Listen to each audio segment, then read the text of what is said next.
Baik, saya izin mulai. Bismillahirrahmanirrahim. Assalamualaikum warahmatullahi wabarakatuh. Innal hamdalillah nahmaduhu wa nasta'inuhu wa nastaghfiruh wa na'udzu billahi min shururi anfusina wa min sayyiati a'malina. May yahdihillahu fala mudhillalah wa may yudhlilhu fala hadiyalah. Asyhadu an la ilaha illallah wa asyhadu anna Muhammadan abduhu wa rasuluhu la nabiyya wa la rasula ba'd. Alhamdulillah, pertama mari kita panjatkan puji syukur kehadirat Allah Subhanahu wa taala karena berkat rahmat dan hidayahnya kita bisa berkumpul kembali di sini untuk bersama-sama belajar di materi serasi tema ketujuh ya, yaitu terkait dengan mengatur keuangan pribadi dan menabung. Insya Allah akan diisi oleh pemateri kita yang sudah bersama dengan kita pada malam hari ini ada Mbak Khairul Nikmah yang akan berbagi terkait dengan materi yang menarik ini. Kemudian sholawat serta salam semoga tetap terlimpahkan kepada junjungan kita Nabi Muhammad SAW beserta keluarga, sahabat, dan pengikutnya, dan semoga kita semua mendapatkan syafaat dari Rasulullah di hari akhir nanti. Amin Allahumma amin. Baik, ibu-ibu, mungkin di sini juga ada bapak-bapak ya. Selamat bergabung. Sebelumnya kita buka dulu dengan membaca basmalah, Bismillahirrahmanirrahim. Kemudian sholawat Nabi, Allahumma sholli ala Muhammad wa ala ali Muhammad. Dan supaya lebih berkah, kita dengarkan tilawah yang akan disampaikan oleh Mbak Ani. Mbak Ani bisa dengar suara saya? Bisa, Mbak Niswa. Ya, dipersilahkan Mbak Ani. Oke.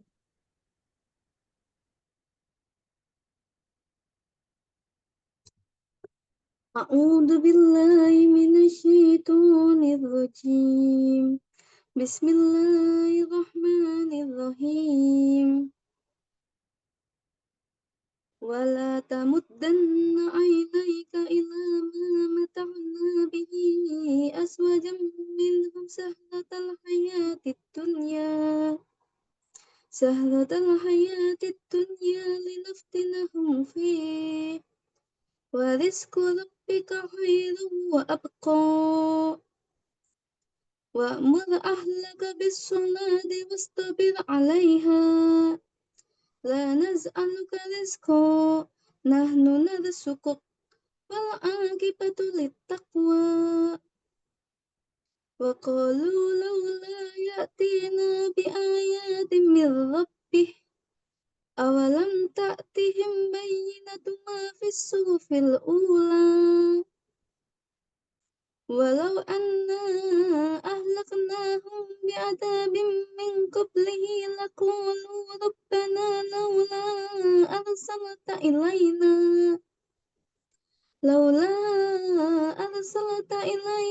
rasulan fanattabi'a ayatika min qabli an nadilla wa nazza. Qul kullu mutarabbisu fatarabbasu. Fasata'lamuna man ashabu syirati sawi wa man ihtada. Dan artinya,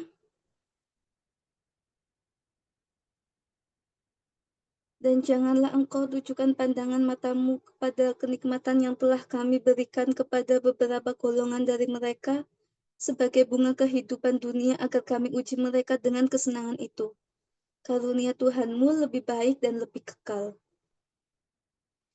Dan perintahkanlah keluargamu melaksanakan sholat dan sabar dalam mengerjakannya. Kami tidak meminta rezeki kepadamu, kamilah yang memberi rezeki kepadamu. Dan akibat yang baik di akhirat adalah bagi orang yang bertakwa. Dan mereka berkata, mengapa dia tidak membawa tanda bukti kepada kami dari Tuhannya? Bukankah telah datang kepada mereka bukti yang nyata sebagaimana yang tersebut di dalam kitab-kitab yang terdahulu? Dan kalau mereka kami binasakan dengan suatu siksaan sebelumnya, Al-Quran itu diturunkan, tentulah mereka berkata, ya Tuhan kami, mengapa tidak engkau utus seorang Rasul kepada kami, sehingga kami mengikuti ayat-ayat-Mu sebelum kami menjadi hina dan rendah. Katakanlah Muhammad, masing-masing kita menanti, maka nantikanlah olehmu dan kelak kamu akan mengetahui siapa yang menempuh jalan yang lurus dan siapa yang telah mendapat petunjuk. Surat Toha ayat 131 sampai 135. Terima kasih. Saya kembalikan ke MC. Baik, jazakillah khair Mbak Ani atas pembacaan tilawahnya. Semoga bisa menambah keberkahan majelis ilmu kita pada malam hari ini.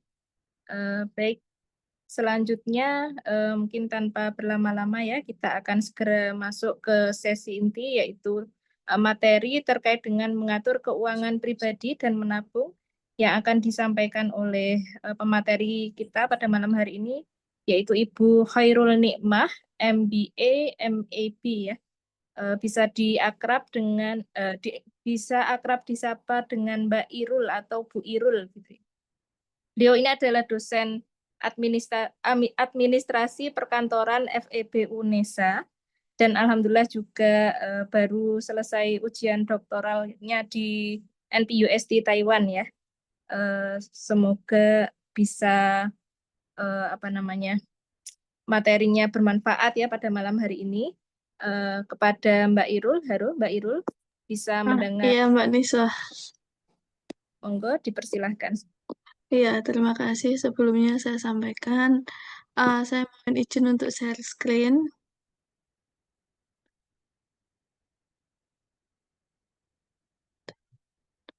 Wait,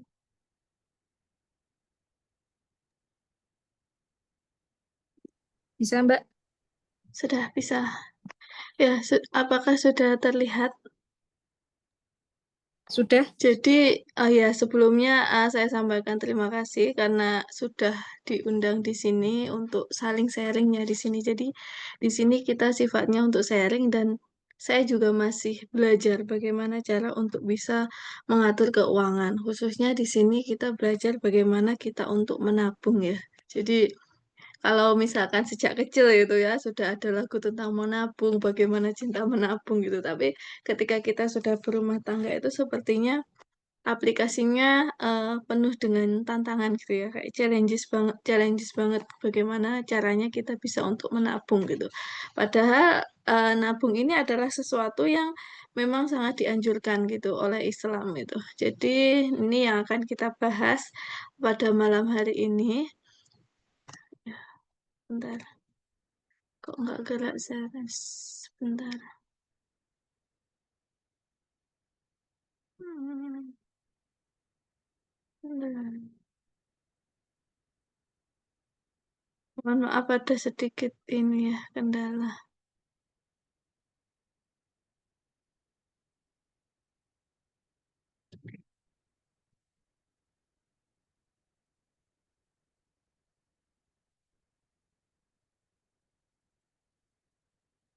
Oke, jadi kita masuk dulu ke tujuan yang pertama gitu. Kenapa sih kita itu berumah tangga gitu? Jadi seperti yang kita sampaikan, yang ini ya, yang selalu ada gitu di undangan pernikahan di surat Ar-Rum 21 gitu ya. Jadi tujuan kita berumah tangga itu adalah semata-mata untuk beribadah kepada Allah dan ini yang harus senantiasa kita pegang sampai akhir gitu. Jadi niat ini di awal dan di akhir itu tetap. Jadi kita kenapa sih berumah tangga gitu? Karena kita beribadah kepada Allah. Kita mengikuti sunnah Rasulullah gitu. Dimana dengan menikah ini akan banyak ibadah-ibadah yang kita dapatkan yang tidak bisa kita dapatkan ketika kita tidak menikah gitu ya. Jadi kalau misalkan kayak ada cerita Cinderella gitu ya, diceritakan kalau setelah bertemu sama pangeran gitu ya, menikah akan bahagia selamanya gitu. Insya Allah dalam Islam juga gitu ya, bahagia selamanya. Jadi bahagia di sini jangan diartikan selalu yang happy, penuh tawa gitu. Terkadang bahagia itu dilalui dengan air mata, kemudian saling percaya. Nah, itu adalah bahagia dalam Islam gitu ya, saling melengkapi dalam ketaatan kayak gitu. Kemudian yang kedua adalah membangun sakinah, mawadah, warahmah gitu ya. Jadi Bagaimana dengan berumah tangga itu kita bisa merasakan ketenangan, kita bisa merasakan cinta, kemudian dan kita juga bisa merasakan bahwa hidup kita itu penuh keberkahan gitu. Kemudian yang ketiga adalah untuk melestarikan keturunan gitu ya. Ini udah disampaikan di materi yang sebelumnya bahwa Allah menyintai muslim yang kuat dan muslim yang jumlahnya banyak gitu ya. Jadi dari situ itu salah satu tujuan kenapa kok kita menikah gitu ya. Kemudian yang keempat, mungkin ada banyak tujuan dan di sini saya hanya menyampaikan empat ya. Yang terakhir adalah bagaimana kita bisa melakukan kerjasama dalam kebaikan gitu ya. Jadi menikah ini bukan sehari, 2 hari gitu ya. Menikah itu selamanya gitu insya Allah.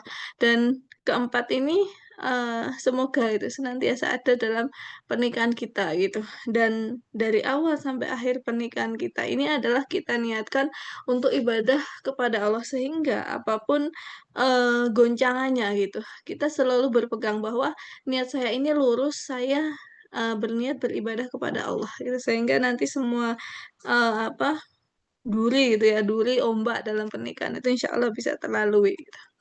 Kemudian ini adalah beberapa permasalahan yang mungkin terjadi gitu ya dalam pernikahan dan yang pertama adalah kurangnya komunikasi.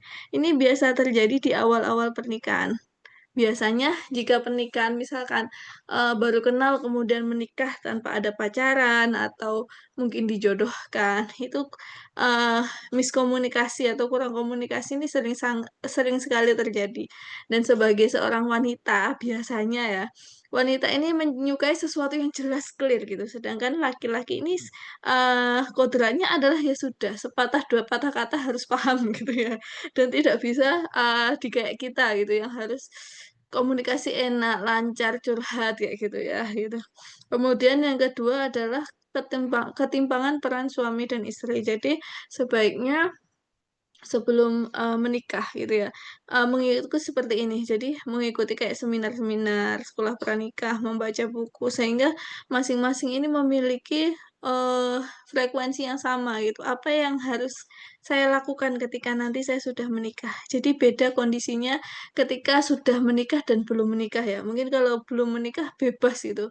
Waktu kita hanya untuk diri kita sendiri. Sedangkan ketika kita sudah menikah, waktu kita harus kita alokasikan untuk pasangan kita, untuk anak kita, untuk tetangga kita, bahkan untuk keluarga pasangan kita gitu ya, keluarga kita juga. Jadi eh, banyak yang harus dipahami terhadap peran suami dan istri gitu ya.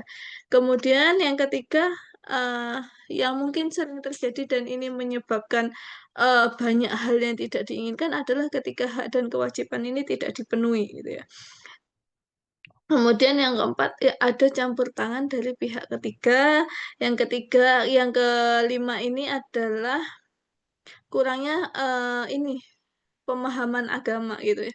Jadi ketika menikah ini harus sebaiknya saling belajar gitu, saling belajar meningkatkan keimanan masing-masing gitu ya. Jadi salah satu tujuan pernikahan ini adalah tadi untuk beribadah. Jadi bagaimana kita bisa saling meningkatkan pemahaman keagamaan kita gitu.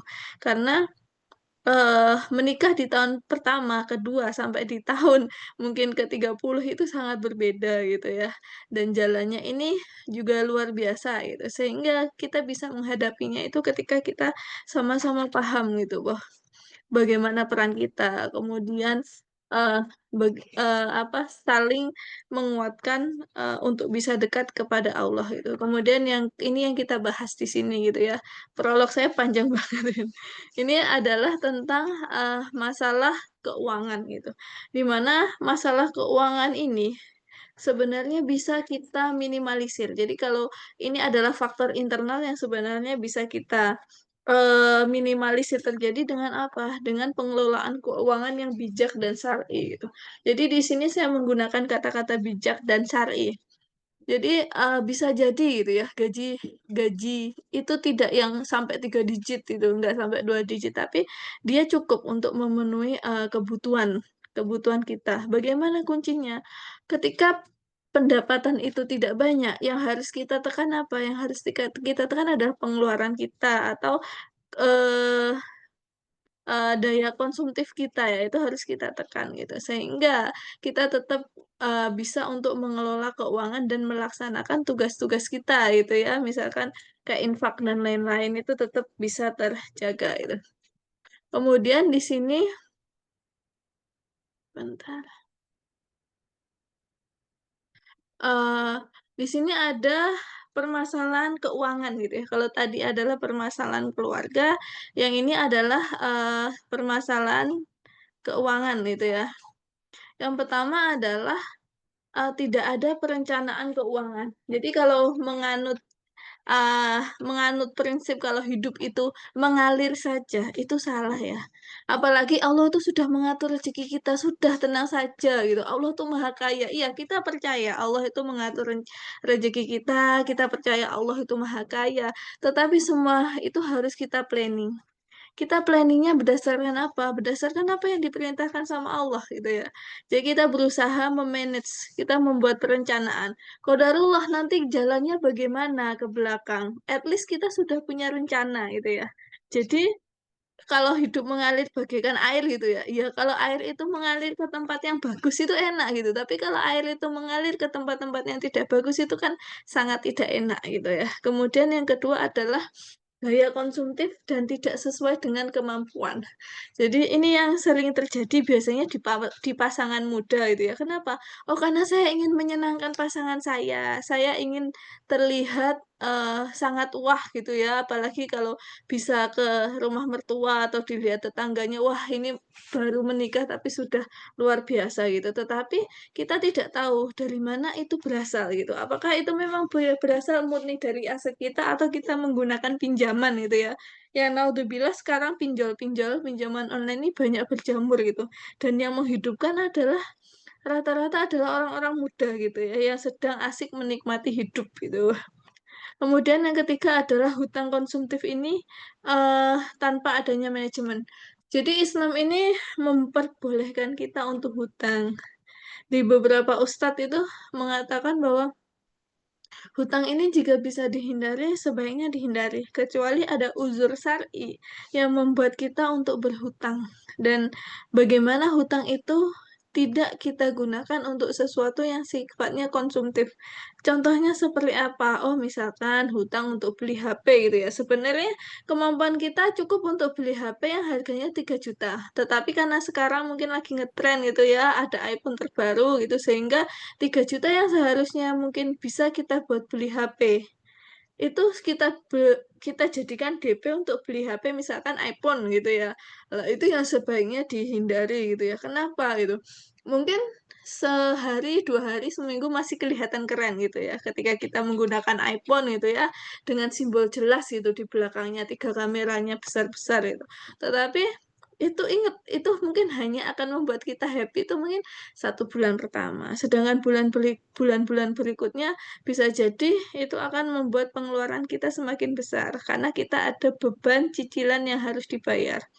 Bagaimana berarti kita tidak boleh membeli iPhone? Tetap kita boleh untuk membeli iPhone atau membeli HP apapun, tapi harus ada kemampuan untuk memanagenya. Kalau masih 3 juta, berarti kalau untuk membeli HP yang bagus harganya 15 juta, berarti kita harus mikir 12 juta ini mungkin kita harus menunggu sampai terkumpul.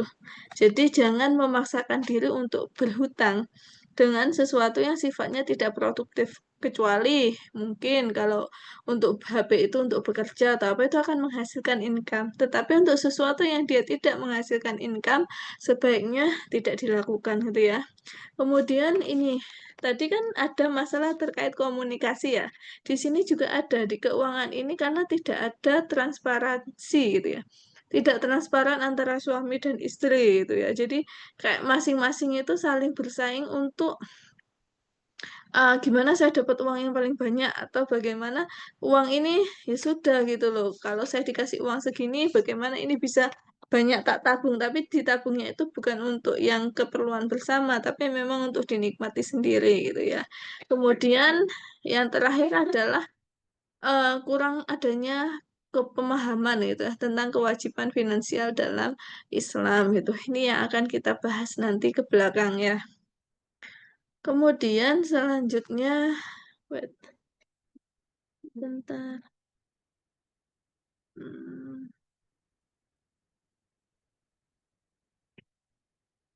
Oke, selanjutnya adalah pentingnya kenapa kok kita itu harus mengatur keuangan di keluarga kita itu. Yang pertama yang harus kita pahami adalah harta itu adalah amanah dari Allah gitu ya. Jadi seberapapun yang diberikan oleh Allah itu adalah amanah yang nanti akan dimintai pertanggungjawabannya. Jadi bagaimana kita bijak untuk menggunakan harta itu sangat penting gitu, karena nanti ada yang harus kita pertanggungjawabkan di akhir itu ya. Kemudian yang kedua adalah karena ini topiknya adalah tentang keuangan keluarga, yang jelas kita butuh untuk menjaga kelangsungan keluarga kita dan untuk menghindari konflik ya. Karena banyak konflik ini terjadi karena uang. Biasanya di awal pernikahan ini masalah adalah komunikasi. Nanti di fase anak sudah mulai sekolah, kuliah, ini masalah keuangan ini adalah menjadi salah satu masalah yang krusial gitu ya. Sehingga ketika kita tidak menjaga, tidak bisa memanage keuangan kita, ini akan menjadi salah satu sumber pertengkaran dalam keluarga gitu ya. Jadi merasa yang suami sudah memberikan hartanya, memberikan gajinya untuk istrinya, tapi istrinya merasa, lah cuma uang segini masa cukup atau apa gitu. Jadi benar-benar keduanya harus berperan gitu ya. Kemudian kita menyiapkan kebutuhan wajib dan masa depan keluarga gitu ya. Jadi bagaimana kita bisa memenuhi kebutuhan pokok kita dan juga kita bisa melakukan kebutuhan-kebutuhan rohani kita itu. Misalnya apa gitu. Ketika keluarga ini memiliki keuangan lebih, dia bisa membantu mungkin ayah ibunya gitu ya. Ayah ibunya, keluarganya. Kemudian dia bisa berinfak lebih banyak. Dia bisa beribadah haji gitu ya. Jadi dan semuanya ini membutuhkan biaya sehingga kita harus memanage. Kemudian yang keempat adalah agar terhindar dari hutang dan riba gitu. Jadi sebisa mungkin gitu, kalau kita bisa menghindari hutang, sudah lebih baik untuk tidak hutang. Karena Allah ini ketika meninggal gitu ya, Allah bisa mengampuni semua dosa. Hisab itu bisa Allah bisa ini ya, menghapuskan dosa. Tapi ketika kita meninggal yang dia masih harus dihisab ataupun harus dipertanggungjawabkan itu adalah hutang gitu ya. Jadi harus sangat berhati-hati terhadap hutang. Kemudian dengan mengatur keuangan keluarga yang saya sampaikan tadi, kita bisa mudah untuk beribadah dengan harta kita gitu ya. Misalkan ketika bulan Ramadan ini ya, saat banyak ini ya eh, sel-sel pahala gitu ya, kita bisa memaksimalkan di situ ketika bulan Ramadan. Kita bisa memperbanyak zakat kita, sedekah kita, haji kita, dan ibadah lain yang memang membutuhkan biaya. Dan itu hanya bisa tercapai ketika kita bisa memplanning keuangan kita dengan baik dan bijak. Kemudian ini dia yang penting, siapa sih yang bertugas untuk mengatur keuangan di keluarga kita itu. Jadi kalau misalkan ada di YouTube-YouTube gitu ya, atau di TikTok atau apa, jadi suami yang cintanya 100% ke istri itu adalah ketika suami memberikan semua penghasilannya ke istri, gitu ya.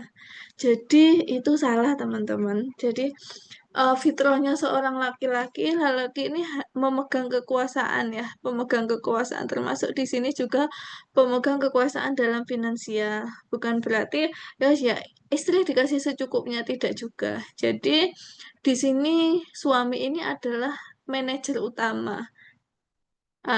Bagian kalau kita nyebutnya itu adalah manajer keuangan kita itu adalah suami kita sebenarnya. Boleh nggak uang semua dipegang istri? Boleh, tetapi sebaiknya ada porsi yang memang dipegang oleh suami juga.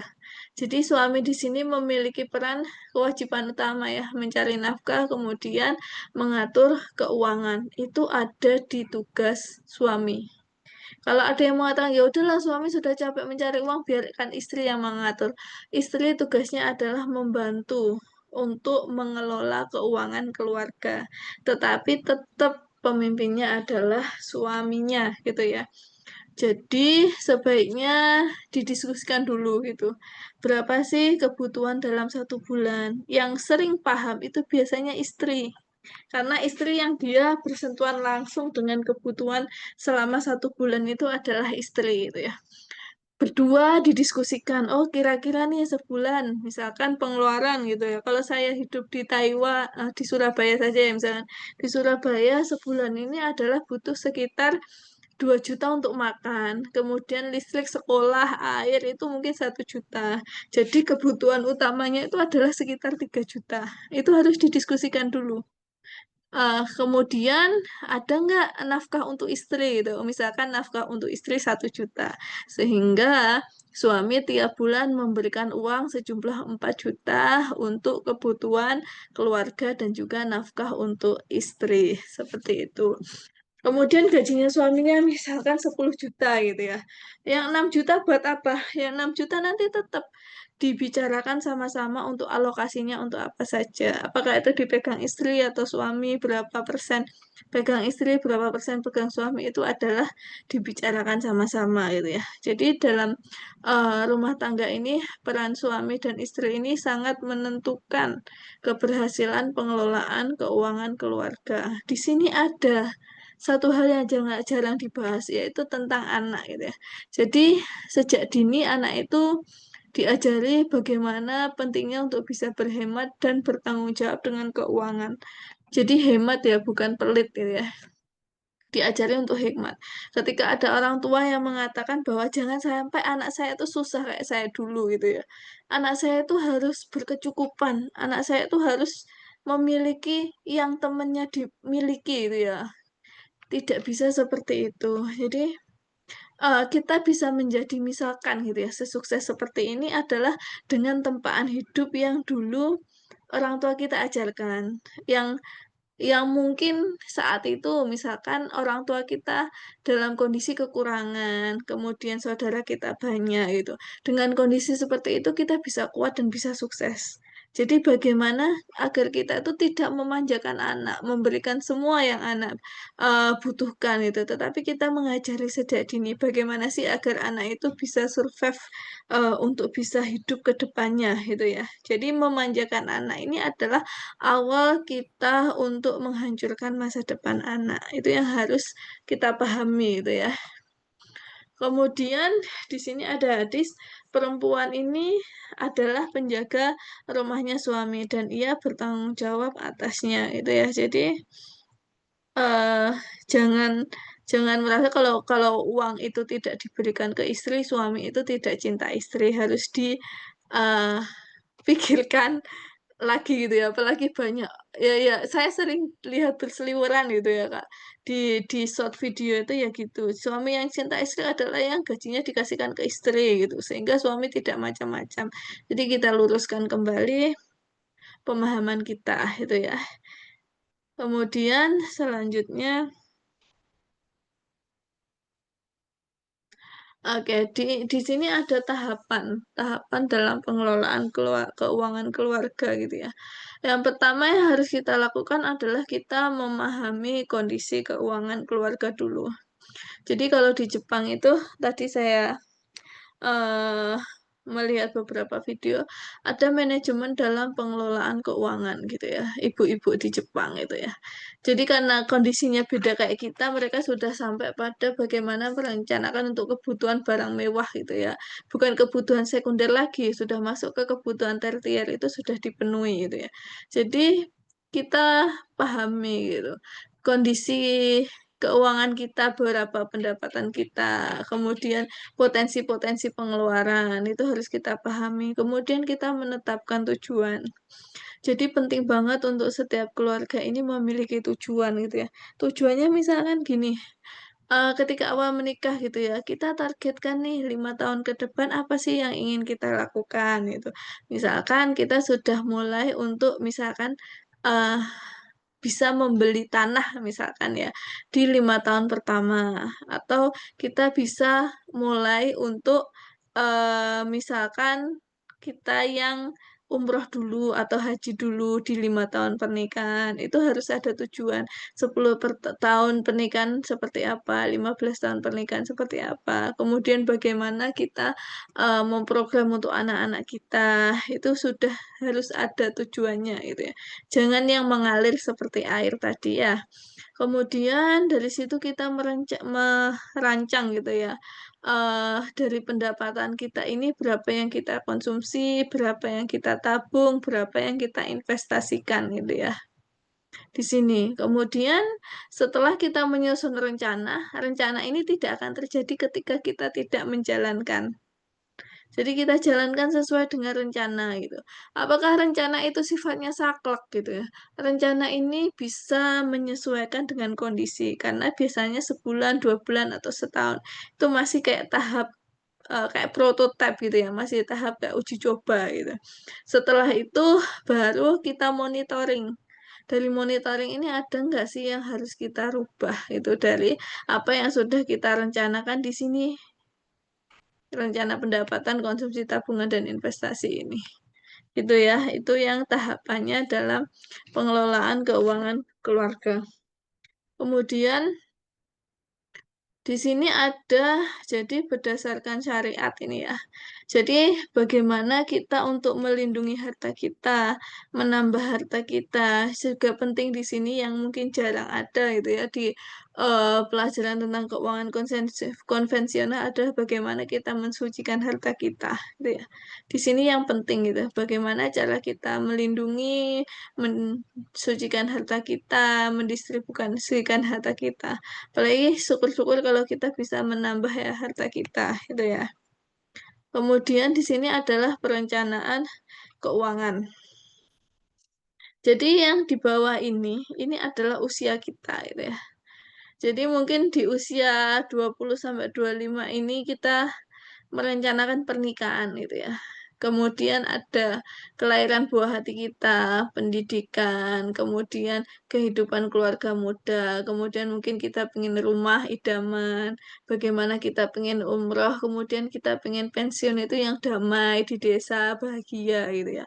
Itu adalah kayak idealnya suatu kebutuhan gitu ya. Jadi kadang-kadang miris ketika melihat itu sudah sepuh tetapi masih beban keluarganya yang luar biasa itu sehingga masih harus bekerja di usia yang sangat lanjut yang seharusnya mungkin bisa untuk menikmati masa pensiun gitu.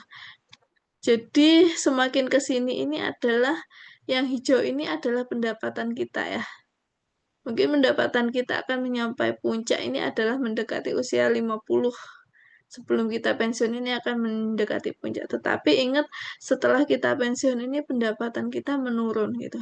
Jadi bagaimana ketika kita pensiun kita tetap bisa memenuhi kebutuhan kita. Caranya adalah sejak kita di usia dini, sebelum menikah atau di awal pernikahan, kita sudah merencanakan apa namanya financial planning di keluarga kita masing-masing gitu ya. Jadi itu yang benar-benar harus kita pikirkan itu bagaimana kita ketika tua itu bisa benar-benar menikmati masa tua gitu ya.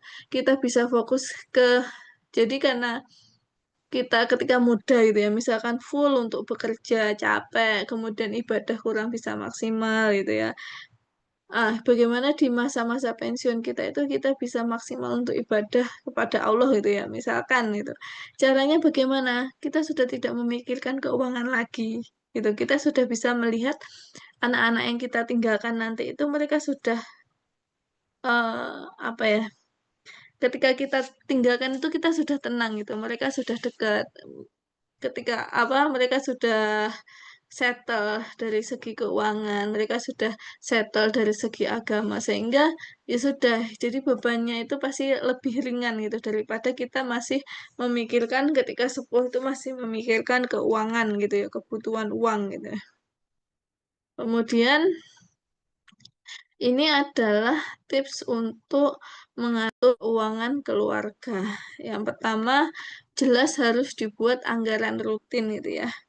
Jadi kalau misalkan gajinya berapa gitu ya, gaji sebulan itu berapa yang digunakan untuk konsumsi ini ya. Ke tahap 2 ini eh Jadi kita kenali dulu kebutuhan kita, pendapatan kita berapa. Kan pendapatan ini ketika karyawan tetap itu lebih mudah untuk diatur gitu ya. Misalkan karyawan tetap atau PNS, intinya adalah kita memiliki penghasilan tetap itu. Lebih mudah diatur, kita akan tahu berapa penghasilan bulanan kita akan tahu berapa sih potensi penghasilan yang akan kita terima, mungkin dari bonus atau dari tunjangan-tunjangan gitu. Kita analisis itu untuk kebutuhan bulanan dan kebutuhan tahunan. Kemudian kita ini identifikasi gitu ya. Kebutuhan utama kita tuh apa saja sih? Oh, makan itu butuh berapa, tempat tinggal, pendidikan, kesehatan itu adalah masuk kebutuhan utama kita.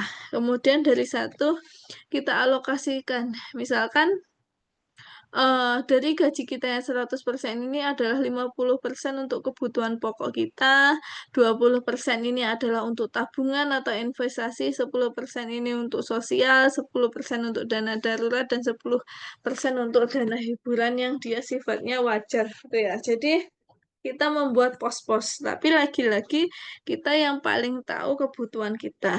Kebutuhan keluarga yang baru menikah ketika dia tinggal berdua dengan suaminya atau tinggal dengan mertuanya itu sangat berbeda. Jadi benar-benar harus kita pikirkan apakah angka ini saklek tidak. Angka ini tidak saklek. Kita yang paling tahu berapa kebutuhannya. Tetapi yang benar-benar harus kita ini adalah kita harus memiliki tabungan dan dana darurat itu harus ada gitu ya. Kalau hiburan butuh enggak? Kalau misalkan ada orang yang dia entertainnya itu misalkan cukup murah, cukup di rumah, cukup bisa jalan sama suami, itu sudah bahagia. Tidak perlu sebesar ini, gitu ya. Bisa juga yang kita tingkatkan di sini misalkan dana sosial atau untuk kebutuhan pokoknya itu bisa kita tingkatkan. Kemudian sebisa mungkin kita menghindari hutang, kecuali untuk hutang yang dia sifatnya ini adalah darurat gitu ya. Ketika kita tidak hutang itu akan terjadi banyak masalah. Jadi jangan sampai hutang untuk konsumtif. Ketika saya mendengarkan beberapa kajian itu ya. Misalkan salah satunya kajian Ustadz Khalid Basalamah gitu ya. Termasuk kebutuhan KPR pun gitu. Ketika kita belum mampu membeli rumah gitu, kita minta ke Allah, ya Allah, tolong dibantu gitu ya untuk kita bisa memiliki rumah yang kondusif untuk membesarkan anak keturunan gitu ya, lingkungannya yang baik gitu. Ketika itu belum bisa tercapai, ya kita menabung dulu gitu ya. Kalau ada yang bilang, ya zaman sekarang kalau nggak KPR ya nggak bisa punya rumah. Mindset itu yang harus kita hilangkan gitu. Ingat di sini kan kita bisa menabung gitu. Ketika kita memiliki keinginan yang besar gitu, maka insya Allah Allah itu akan membantu gitu ya. Dengan kita tetap ikhtiar gitu. Jangan, wah Allah akan bantu tetapi tiap bulan penghasilannya minus atau pas untuk penghasilan sama pengeluaran pas. Nah, itu namanya kurang maksimal di ikhtiarnya gitu. Jadi kayak rumah itu adalah jodoh kayak rezeki gitu ya. Ketika rumah itu sudah jadi jodoh kita ya insya Allah kita akan yang punya rumah itu ya. Jadi memang harus benar-benar di ini. Kemudian memaksakan untuk membeli mobil itu karena trennya itu kalau nggak punya mobil itu nggak gaya. Kalau nggak punya mobil itu nggak dipandang orang. Bisa jadi itu persepsi kita gitu ya. Jadi ketika kita belum bisa membeli cash berarti kita belum mampu sebenarnya gitu. Jadi jangan tergiur dengan banyak kredit apa-apa sudah itu kita sisihkan dulu gitu ya. Kemudian yang tidak kalah penting ini mencatat semua pemasukan dan pengeluaran itu ya. Jadi beberapa teman itu ya. Apakah saya mencatat itu? Saya kadang-kadang mencatat dan mengalokasikan. Jadi sebelum datang gitu ya, misalkan hari ini bulan Juli gitu ya.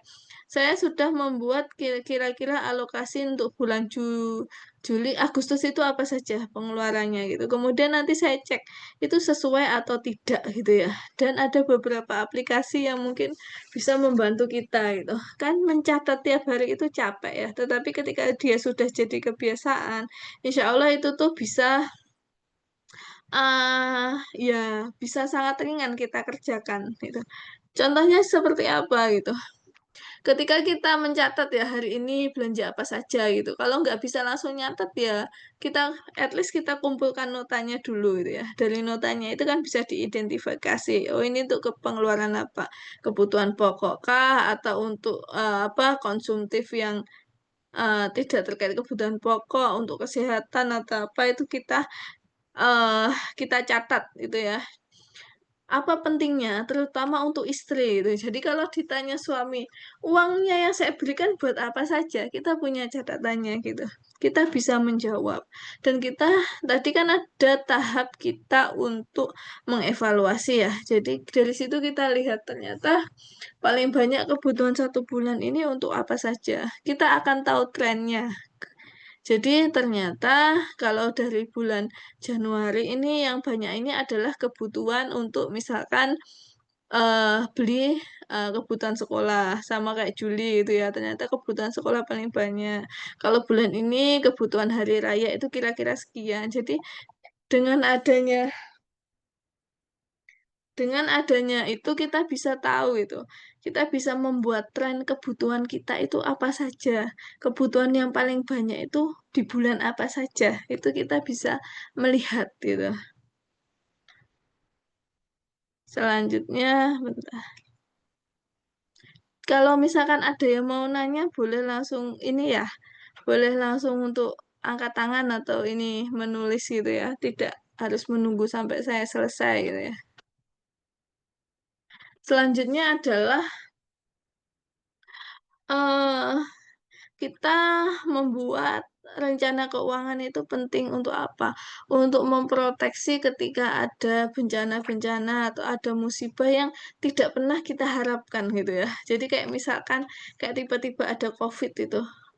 Tidak pernah kita terpikir bahwa akan ada kayak lockdown, akan ada larangan bepergian, akan ada PHK saat itu. Itu kita tidak pernah mikir gitu. Sehingga ketika kita bisa merencanakan keuangan kita itu otomatis itu segalanya insya Allah uh, bisa lebih dengan bijak kita hadapi gitu ya. Sebaiknya setiap keluarga ini memiliki dana darurat itu besarnya berapa gitu. Kalau banyak yang bilang ini adalah at least minimal itu adalah 6 bulan dari pengeluaran kita tiap bulan gitu ya. Misalkan kalau untuk hidup di Surabaya ini butuh sekitar 4 juta sebulan, berarti dana darurat kita ini paling enggak adalah 6 kali 4 juta, berarti 24 juta. Dana darurat ini tidak boleh dipakai untuk konsumsi bulanan. Memang hanya digunakan dalam kondisi yang darurat itu. Bagaimana kalau anak sakit? Ingat, kita sudah memiliki alokasi untuk dana kesehatan. Kalau itu tidak cukup, kita bisa menggunakan dana yang lain. Jadi dana darurat ini memang benar-benar kita pakai dalam kondisi yang darurat. Kenapa kok jumlahnya 6? Itu adalah gini, misalkan kita naudzubillah itu ya, kehilangan pekerjaan. Jadi kita baru bisa, kita memiliki alokasi untuk save itu selama 6 bulan sampai kita bisa mendapatkan pekerjaan yang baru gitu ya. Kemudian jangan lupa ketika kita misalkan memiliki kemampuan, kita bisa untuk mengasuransikan gitu. Terutama di sini eh, asuransi untuk pendidikan anak ya. Jadi kita tidak tahu usia kita ini sampai kapan gitu ya. Asuransi pendidikan anak ini sangat penting gitu ya. Jadi kalau kayak asuransi kesehatan itu baru kita cairkan ketika kita sakit gitu. Jadi ke pendidikan anak itu insya Allah bisa kita cairkan setiap jenjang pendidikan anak gitu. Dan tidak ada istilahnya kayak hangus atau apa kecuali kita menyalahi akad gitu ya. Jadi kalau misalkan ada asuransi pendidikan itu ketika anak misalkan masuk SD itu misalkan kayak kemarin itu ya. Jadi ketika anak saya masuk SD ini posisinya adalah saya sedang posisinya adalah saya sedang ini membutuhkan dana untuk bayar jurnal dan lain-lain gitu. Bagaimana caranya? Saya mencairkan asuransi pendidikan anak saya untuk apa? Untuk pendaftaran sekolah anak saya. Jadi seperti itu. Karena kita tidak tahu dinamika kebutuhan keuangan kita itu bagaimana. Kemudian kita bisa memproteksi memproteksi ya bencana itu apa? Dengan menggunakan jalur langit itu ya.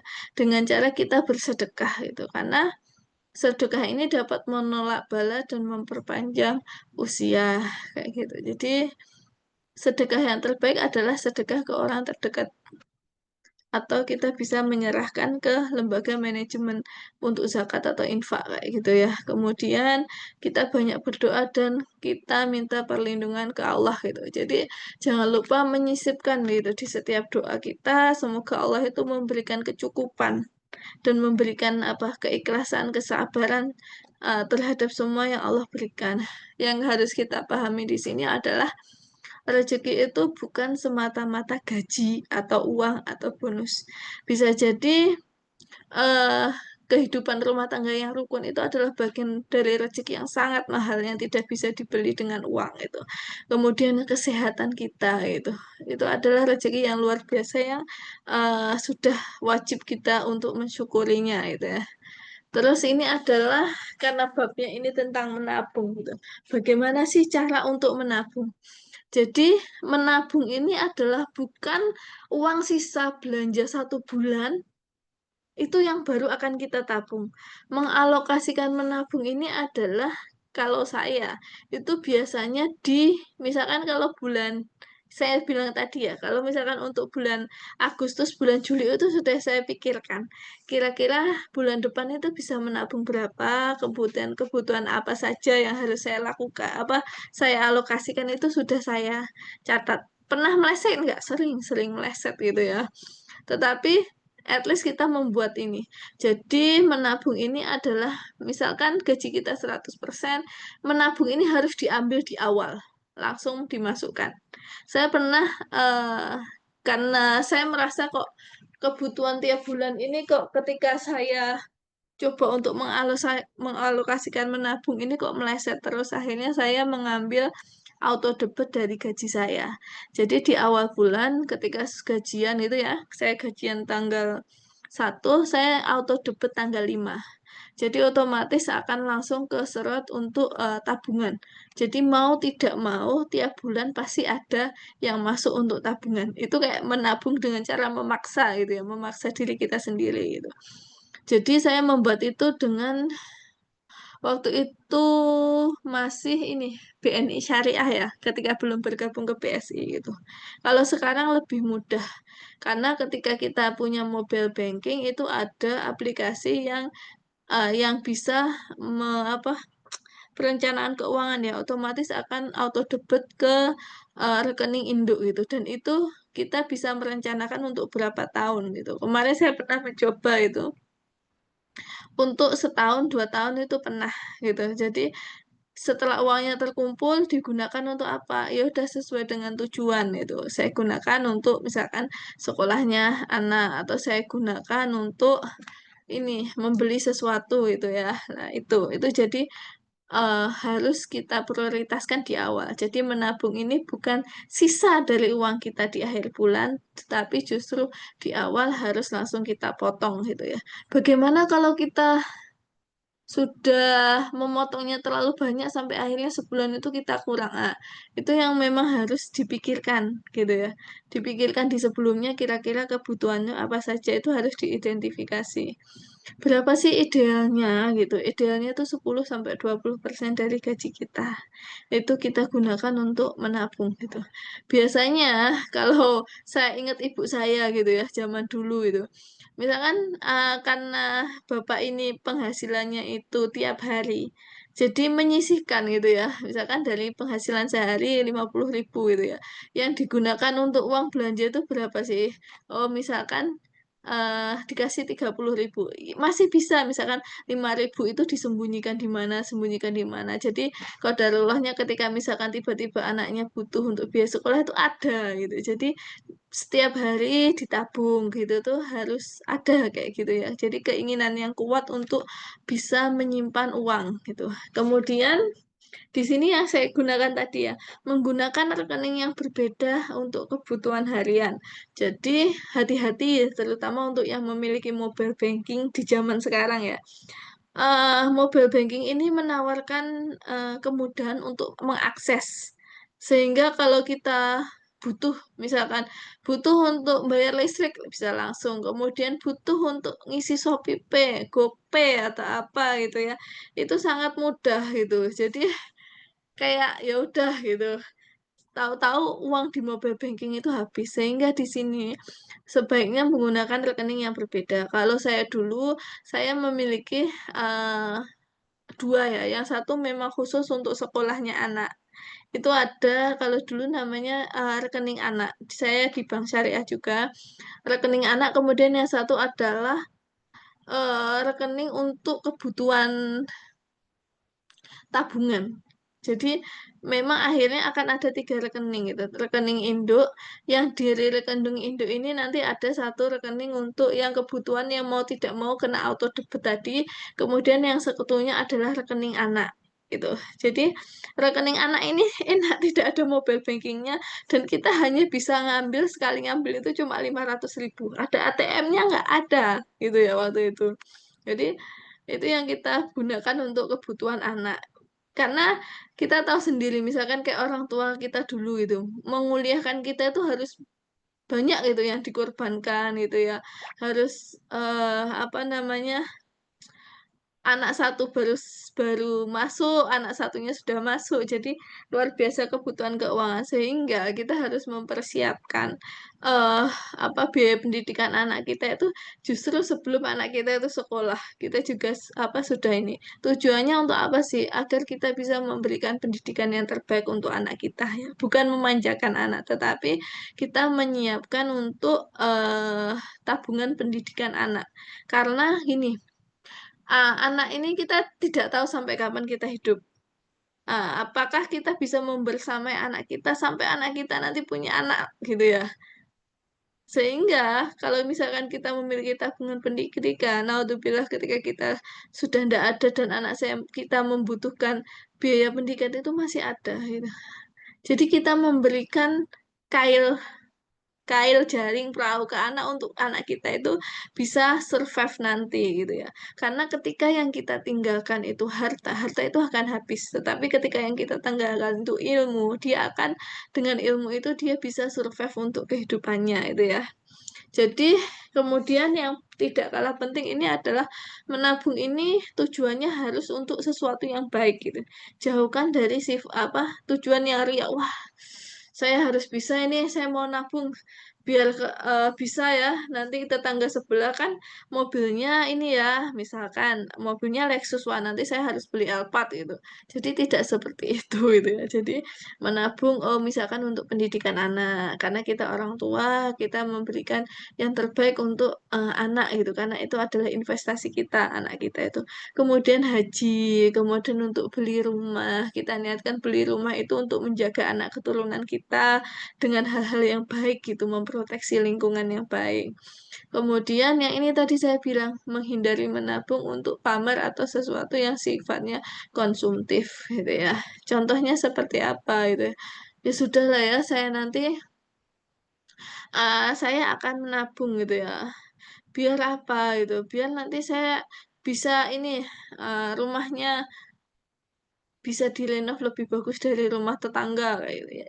Tidak seperti itu, even kita tujuannya untuk merenov, tapi hindarkan, untuk tujuan yang dia bersaing atau pamer atau apa itu. Jadi kita itu hanya boleh bersaing itu dalam hal apa sih? Dalam hal ibadah gitu ya. Jadi bukan bersaing sih istilahnya, berlomba-lomba gitu ya. Karena kalau kita ngejar dunia, dunia itu nggak akan pernah habis untuk dikejar gitu ya. Jadi dan dunia itu sifatnya sementara. Jadi sebisa mungkin apa yang kita lakukan ini adalah untuk sesuatu yang sifatnya jangka panjang, yaitu akhirat kita gitu ya. Di sini ada menjadikan bagaimana sih agar yang kita tabung ini bisa berkah gitu ya. Tadi yang paling awal dari niat dulu gitu ya. Kita niatkan tabungan kita itu untuk sesuatu yang baik gitu. Sehingga kita ketika sudah memiliki niat yang baik, kita tempatkan tabungan kita di tempat yang baik. Sebisa mungkin kita mencoba untuk menghindari riba. kita tempatkan tabungan kita misalkan di bank-bank syariah gitu ya. Sekarang kan banyak bank syariah, banyak sekali pilihannya gitu ya. Jadi kenapa kok ditempatkan di bank syariah? Agar keuangan itu berputar, perekonomian itu berputar gitu. Sehingga dengan uang kita, kita bisa ikut menyumbang dalam perekonomian kayak gitu ya. Jadi itu penting gitu, sebisa mungkin menabung di tempat-tempat yang dia tidak mengandung riba. Kemudian menyisihkan dari sebagian tabungan kita itu untuk sedekah. Jadi biasanya kan kalau sudah tabungannya kan sifatnya kayak menganggur gitu ya, uang yang menganggur, sesuatu yang dia tidak digunakan atau menganggur, nanti akan ada zakatnya gitu ya. Jangan lupa ketika sudah memenuhi nisabnya, nanti butuh untuk dikeluarkan zakatnya itu. Kemudian menghindari untuk menyimpan harta secara berlebihan tanpa manfaat itu. Jadi, kalau misalkan uang kita sudah sangat banyak dan itu kayak menganggur, sebaiknya kita mulai berpikir untuk menggunakan uang itu untuk sesuatu yang bermanfaat atau bisa menambah kekayaan kita. Caranya bagaimana? Oh, kalau misalkan nih, saya sudah punya sekitar 200 juta, ya sudah nanti itu bisa saya masukkan mungkin ke deposito atau saya buat beli emas atau saya gunakan untuk ikut usaha teman. Tapi ketika kita takut untuk mengambil resiko, kita gunakan sesuatu yang dia sifatnya aman, misalnya investasi yang aman kayak gitu. Misalkan kayak tadi ya, beli obligasi syariah namanya sukuk ya. Bisa kita buat beli sukuk, buat kita beli emas atau kita bisa mulai untuk menyicil. Menyicil apa gitu, kalau misalkan pengennya rumah ya, harga rumah sekarang misalkan kalau di Surabaya sudah 1 M gitu, uang kita 100 juta itu misalkan, itu menuju 1 M ini kan masih 10%-nya, ya udah kita coba untuk investasikan gitu, agar uang ini bisa bertambah gitu, bertambah dengan cara yang baik gitu ya. Kemudian menabung di lembaga keuangan syariah gitu ya, untuk menghindari riba. Kemudian di sini kita hindari transaksi yang sifatnya riba. Jadi jangan tergiur dengan sesuatu yang sifatnya instan. Misalkan kalau sekarang ini rame untuk kripto dan jual beli saham itu. Kita boleh untuk membeli saham, tetapi itu adalah untuk yang sifatnya investasi, tidak untuk sifatnya spekulasi. Maksudnya seperti apa itu? Jadi kita beli sekarang misalkan harga 200 itu. Nanti kita akan jual kalau harga saham itu naik gitu. Jadi kita kayak jual beli saham. Sebaiknya itu tidak dilakukan gitu, karena itu mengandung unsur spekulasi gitu. Bagaimana kalau yang aman? Ya sudah, kalau merasa kalau misalkan bagi hasil tabungan itu sedikit, bisa membeli misalkan kayak sukuk atau bisa ikut investasi-investasi lain yang dia itu menguntungkan itu, tetapi resikonya kecil. Kemudian, ini dia, tujuan kita menabung berumah tangga itu adalah menyiapkan eh, masa depan yang lebih baik gitu. Lebih baik versi apa gitu. Lebih baik versi Islami gitu. Jadi apa yang harus kita rencanakan? Tadi sudah dibahas, misalkan pendidikan anak gitu ya. Jadi eh misalkan kita dulu merasa gitu, kok pendidikan saya dulu tuh kenapa saya seperti ini? Karena saya dulu ternyata sekolahnya begini-begini, banyak pembulian, eh, kemudian fasilitasnya kurang bagus itu, sehingga misalkan nih saya bahasa Inggris saya jelek gitu kan, oh karena saya dulu sekolahnya di desa yang tidak, yang apa namanya, eh, tidak bisa untuk menggunakan bahasa Inggris dengan baik gitu ya, istilahnya apa namanya, kayak international school atau apa gitu. Ya udah, kita berusaha untuk merencanakan nih. Kemudian kita rencanakan untuk haji atau umroh gitu ya. Kalau bisa haji dulu, kemudian baru umroh gitu. Kemudian jangan lupa kita bisa untuk investasi yang dia sesuai dengan syariat Islam. Contohnya apa? Yang paling mudah sekarang ini adalah membeli emas gitu ya. Membeli emas, kemudian reksadana syariah ini bisa, tetapi sebaiknya kita ke yang lain dulu aja ketika kita tidak memiliki pengetahuan tentang misalkan, manajemen keuangan gitu ya, manajemen keuangan untuk perusahaan gitu. Kemudian kita menyiapkan warisan gitu ya, warisan untuk anak kita gitu. Jadi, eee, seb kita memberikan peninggalan gitu. Dengan warisan itu, kita harapkan kehidupan anak kita ya bisa lebih baik gitu. Karena anak ini adalah investasi kita gitu, dan bagaimana warisan ini bisa, membuat anak itu lebih dekat itu sama Allah gitu. Kemudian, menjaga keberkahan hidup itu, bagaimana caranya itu. Jadi karena usia kita itu terbatas, sedangkan dunia ini menawarkan banyak sekali aktivitas itu. Kita memilih aktivitas yang memang membawa kemanfaatan gitu, bukan hanya untuk dunia tetapi juga untuk akhirat itu. Bahkan yang harus diprioritaskan sebenarnya segala aktivitas kita itu kita niatkan untuk Allah gitu. Jadi dunianya dapat, akhiratnya insya Allah pasti juga dapat gitu. Jadi jangan misalkan bekerja atau memanajemen keuangan itu hanya semata-mata untuk pekerjaan itu sangat rugi gitu. Jadi yang kita dapatkan hanya dunia padahal kita capek gitu. Jadi Eee, kita bercapek-capek untuk sesuatu yang akan kita tinggalkan gitu. Bukan kita bercapek-capek untuk sesuatu yang akan kita tuju gitu. Karena dunia itu akan kita tinggalkan, sedangkan akhirat itu akan sifatnya itu kekal gitu. Jadi memang kita harus benar-benar bisa, memanfaatkan gitu hidup kita. Dan di sini saya juga masih belajar gitu, karena masih kadang-kadang ini antara berbuat kebajikan sama lihat HP ini kayak pilihan yang sulit gitu ya. Jadi jadi itu memang harus benar-benar ini, saling mengingatkan ya. Kemudian ini ya, ada suatu ini, seorang mukmin yang kuat itu lebih dicintai oleh Allah daripada mukmin yang lemah gitu. Jadi kita untuk berusaha semaksimal mungkin gitu, untuk meraih apa yang, membawa kemanfaatan gitu ya, untuk akhirat dan juga dunia kita ya.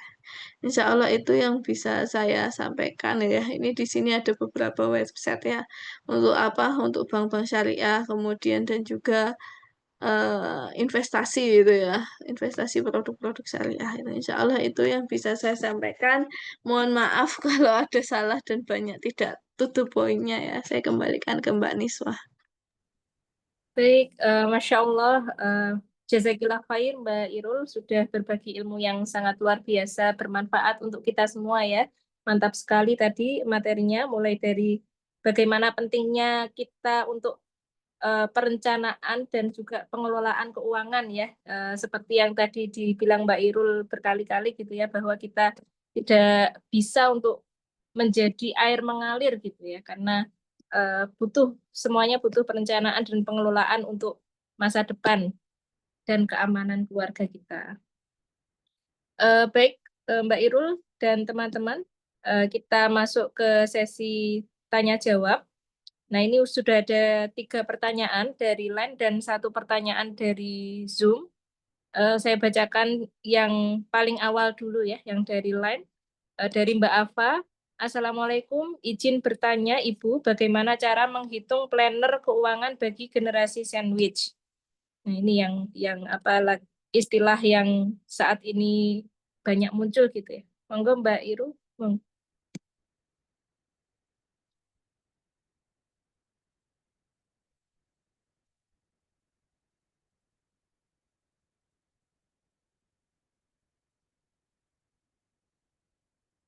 Masih mute, Mbak Iru? Iya. Iya, generasi sandwich itu generasi yang dia menanggung, kebutuhan keluarga. Iya, seperti itu ya? Iya, ya setahu saya yang menanggung Mhm, tuan orang tua dan di bawahnya, generasi di bawahnya. iya, benar. Dan, itu bukan Gen Z ya, orang zaman dulu itu juga gitu sebenarnya, tetapi memang belum ada istilahnya gitu. Seperti apa contohnya gitu, saya ingat gitu ketika, eee, bapak saya itu bukan bukan bapak saya, saudara saya itu cerita gitu ya, paman saya gitu ya, ketika dia dulu sekolahnya itu adalah disekolahkan kakaknya. Jadi dia itu disekolahkan orang tuanya, kemudian ketika dia sudah, kalau dulu nggak sampai kuliah ya, ketika dia sudah bekerja, dia gantian untuk mencukupi kebutuhan keluarga dan membantu sekolah adiknya. Adiknya juga sama gitu, seperti itu. Jadi sebenarnya itu sudah ada sejak dulu dan yang harus kita pikirkan adalah itu memang berat, tetapi jangan menjadikan itu suatu beban gitu. Even kita istilahnya membiayai kebutuhan orang tua kita yang insya Allah ya itu adalah investasi kita, kemudian untuk membantu adik-adik kita gitu, dan insya Allah itu juga investasi kita, kita tetap harus memiliki sesuatu yang kita sisihkan gitu untuk masa depan kita sendiri gitu. Jadi tetap yang saya sampaikan tadi, berapapun penghasilan kita, jadi perlakuannya akan berbeda apakah penghasilan itu bulanan atau harian. Ketika penghasilan itu bulanan, tetap disisihkan berapa persen. Itu untuk kita tabung, tidak boleh kita otak-atik itu. Bagaimana caranya? Wong untuk misalkan ya, kalau versinya orang saya pakai bahasa aja, untuk kebutuhan 1 bulan aja ngepres, bagaimana bisa nabung? Bisa. Insya Allah bisa ditabung. Caranya bagaimana? Ketika kita penghasilan kita itu fix gitu ya. Misalkan kalau UMR Surabaya, penghasilan kita itu fix 5 juta. Sedangkan kita harus membiayai orang tua kita, harus membiayai adik-adik kita. Yang harus kita lakukan, keluarkan dulu untuk tabungan.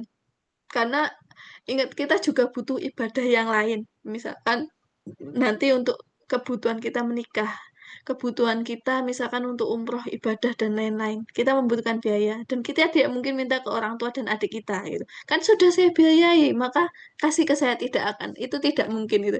Jadi kita harus tetap menyisihkan gitu. Ambil misalkan 10-20%. Bagaimana kalau kurang dengan hidup 80%? Yang harus ketika penghasilan kita fix, yang harus kita tekan ini adalah pengeluaran kita. Kita berusaha untuk memberikan pengertian ke orang tua kita dan juga adik kita bahwa kemampuan saya memang seperti ini gitu ya. Jadi kita berusaha untuk cukup dengan 80% atau 90% ini. Jadi benar-benar harus di-maintain, dan terkadang kita harus menahan untuk sesuatu yang mungkin bisa dinikmati orang lain gitu dengan gaji segitu. Misalkan pergi ke mall, membeli barang ini, membeli barang itu, kita harus nahan dulu. Kita harus yakin bahwa tabungan ini lebih kita butuhkan daripada entertain kita itu. Kadang-kadang kalau misalkan dia butuh healing gitu ya untuk senang-senang tiap bulan, kadang-kadang healing itu bukan sesuatu yang uh, harus mahal gitu ya. Jadi ketika kebutuhan kita fix, kemudian harus ada yang kita tanggung, tetap kita sisihkan dulu, misalkan 20% ini atau 10% atau 15% itu untuk tabungan kita, itu wajib. Kemudian kita berikan pengertian ke ibu dan adik kita, termasuk ke diri kita sendiri untuk kuat dengan uang uang sisanya dari tabungan kita itu. Itu caranya adalah ya tadi, benar-benar manage pengeluaran. Kalau bahkan ketika saling cerita dengan teman-teman yang kuliah di luar negeri ya, di Jepang, di Taiwan, di Eropa itu, bahkan sangat jarang untuk beli makanan di luar, itu lebih bagus itu. Karena kalau misalkan masak itu bisa lebih hemat itu ya, masak lebih hemat, kemudian eh, gizinya, kebersihannya, kehalalannya bisa. Bagaimana kalau yang tinggal di asrama? Lah itu dia. Yang tinggal di asrama adalah bagaimana nggak boleh ya ada rice cooker dan lain-lain itu. Tetapi kalau misalkan kalau di Pingtung ya, Mbak Ani sudah langsung tidak boleh gitu. Alhamdulillahnya kalau di Pingtung ini sudah diizinkan ada tempat untuk memasak khusus anak internasional itu. Tetapi saya yakin gitu yang di asrama ini sangat survive itu hidupnya gitu ya. Jadi ya, ya itu ya. Jadi makan ini sebenarnya enak atau tidaknya itu hanya di lidah. Jadi yang kita butuhkan itu sebenarnya gizinya gitu ya. Padahal saya juga sebenarnya pencinta makan enak gitu ya. Jadi ya seperti itu yang bisa saya sarankan, itu tetap ada tabungan, dan kadang-kadang gini, penyakitnya generasi sandwich itu adalah kita merasa bahwa kita harus membahagiakan orang tua kita, adik-adik kita, dan lain-lain gitu ya. sehingga kita memberikan semua yang dibutuhkan. Ingat, yang diinginkan. Jadi keinginan sama kebutuhan itu harus benar-benar bisa kita pilah. Apakah itu keinginan atau kebutuhan? Misalkan kalau HP rusak kayak tadi ya, adik kita minta belikan iPhone lah. Kita saja HP-nya Ani kok minta belikan iPhone itu. Jadi lihat kembali lagi ke fungsi ya, yang dibutuhkan, bukan yang diinginkan. Kemudian tidak salah kita ingin membahagiakan orang tua, tetapi ingat membahagiakan itu adalah sesuai dengan kemampuan. Jangan sampai sudah gaji segitu 5 juta tidak bisa nabung, tambah harus pinjem-pinjem. Ya. Kemudian untuk menguatkan generasi-generasi sandwich, ingat yang menjadi amalan kita, yang kita bawa mati ini adalah bukan yang kita makan, tetapi adalah sesuatu yang kita berikan ke orang lain. Itu adalah lebih menjadi barokah kita ketika kita nanti sudah tidak ada gitu ya. Jadi ya udah, ya apa yang sudah diberikan ini akan menjadi ladang pahala insya Allah gitu ya. Apalagi ke orang tua dan saudara terdekat. Gitu. Insya Allah itu Mbak Niswa. Baik, terima kasih Mbak Irul. Jawabannya sangat jelas ya insya Allah. Dan juga terima kasih juga penguatannya untuk para sandwich generation ini ya. Semoga semuanya diberikan kekuatan. Kemudian beralih pertanyaan dari Zoom, ini dari Bu Sanah. Izin bertanya, untuk ibu yang bekerja sebaiknya tabungannya menyatu dengan suami atau enggak ya? Tuh, monggo Mbak Irul. Iya, terima kasih untuk jadi gini. eh Kita ingat gitu ketika kita menikah ini rezeki ini akan dititipkan ke suami ya. Kemudian ketika kita bekerja kita memiliki penghasilan sendiri. Ingat ya, tetapi ketika kita bekerja ini konsekuensinya adalah banyak hal yang sebenarnya bisa kita lakukan tetapi kita berikan ke orang lain. Misalkan kalau saya bekerja, suami saya bekerja, otomatis saya membutuhkan pengasuh untuk anak saya gitu ya. Jadi tetap ada pengeluaran tambahan dan berapa persen sih yang kita tabungkan? Apakah ditabung bareng suami atau tidak? Sebenarnya kalau uang istri ini adalah murni untuk istri. Jadi bisa dibicarakan dengan suami. Jadi apa bisa dibicarakan dengan suami eh, apa targetnya. Kemudian tabungan dari suami berapa, istri berapa. Kalau sebisa mungkin sebaiknya kalau saya dipisah saja gitu ya. Dipisah. Jadi tetapi dengan kondisi suami tahu itu. Oh kalau kita ada tabungan, kalau tabungan yang ada di saya ini segini gitu per bulan misalkan per bulan dari misalkan kalau kerja di Taiwan gajinya sekitar 10 sampai 20 juta gitu ya. Ah, dikasih tahu suami, oh kira-kira yang ditabungkan itu segini. Nanti kalau ketika sudah sampai pada limit tertentu, oh misalkan mau diinvestasikan beli tanah atau apa, nanti juga bisa didiskusikan ke suami gitu ya. Termasuk dalam Islam ini harta ini butuh untuk dijaga ya. Misalkan aset yang kita berikan kalau misalkan dari tabungan istri itu mungkin sebaiknya atas nama istri atau apa karena memang dari istri. Bagaimana kalau uang yang dari suami itu boleh atas nama istri maupun atas nama suami gitu ya. Jadi seperti itu. Dan bagus banget kalau misalkan sudah sangat berpikiran untuk ini tadi menabungnya tadi itu. Ya sudah. Oke, baik. Sudah jelas ya Bu Sanah? Atau ada pertanyaan lagi? Sudah, Mbak Niswa, terima kasih. Ya, dan ini Bu, apa tabungannya jangan dibiarkan sangat banyak gitu ya. Karena sesuatu, kalaupun kita di keuangan ini, sesuatu yang menganggur ini tidak bagus. Karena akan ada opportunity atau peluang yang hilang dari uang tersebut. Entah itu peluang untuk mendapatkan penghasilan yang lebih, atau peluang kebaikan kalau dari segi Islam gitu ya. Sudah Mbak, insya Allah itu. Iya, baik. Terima kasih Mbak Irul jawabannya. Lanjut ke pertanyaan di lain lagi. Terkait dengan investasi, investasi ideal untuk jangka pendek, misalnya setahun atau 2 tahun saja, itu apa ya yang ideal? Apakah reksadana syariah yang bisa? Apa reksadana syariah bisa?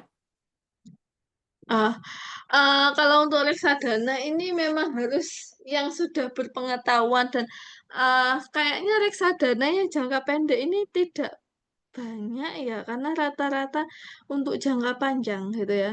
Jadi kalau yang jangka pendek ini bisa deposito. Deposito ini ada setahun, setahun itu ada. Kemudian kalau jangka pendek setahun ini agak-agak nggak banyak pilihannya gitu. Misalkan beli emas pun fluktuasi emas itu luar biasa gitu ya. Saya pernah kemarin kebetulan waktu Lebaran ini harga emas tinggi. Saya dari uang 3 juta ini saya bisa laba 1 juta lebih dalam waktu setahun. Itu emas gitu ya.